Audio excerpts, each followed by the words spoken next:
You ever meet someone who argues with absolute confidence, but the more they talk, the less sense they make? They sound sure, they sound loud, they sound convinced, but something feels off. And the weirdest part? Psychology says this isn't just arrogance. It's often a sign of limited thinking patterns. Let's break down what's really going on beneath the surface. 1. Overconfidence without awareness. This is known as the Kruger effect. It's when someone lacks the ability, but also lacks the awareness of that lack. They don't just make mistakes, they can't see their mistakes. So they speak with certainty, not because they're right, but because they don't realize they could be wrong. 2. They have no real curiosity. Curiosity is the engine of intelligence. It's what pushes people to question, explore, and grow. But low-level thinkers avoid it. They don't ask deeper questions, they don't challenge their own beliefs, they don't explore new perspectives. Because learning something new means admitting they didn't know it before, and that threatens their ego. 3. They think in extremes. Everything is black or white, right or wrong, with them or against them. There's no middle ground. Psychology calls this cognitive rigidity, a mind that cannot bend, adapt, or expand. And in a complex world, a rigid mind breaks easily.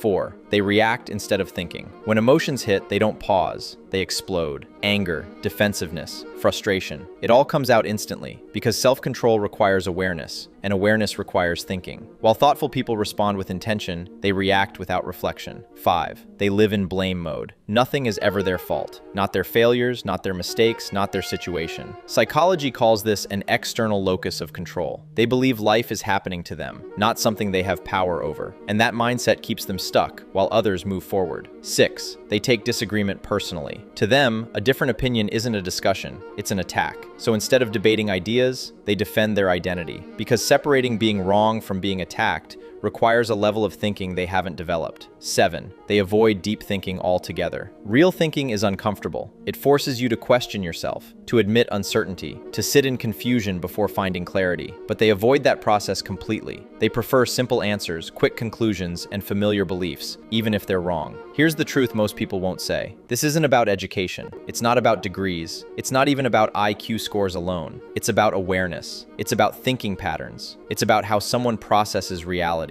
And the most dangerous part? People stuck in these patterns rarely realize it, because the less aware you are, the more confident you feel. And if this made you pause, if it made you reflect, if it made you question even one thing, that's a good sign, because awareness is where intelligence begins. So if you want to understand the hidden psychology of human behavior, the patterns most people live in but never notice, hit subscribe, because this isn't just content. It's a way of seeing the world differently, and maybe seeing yourself more clearly than ever before.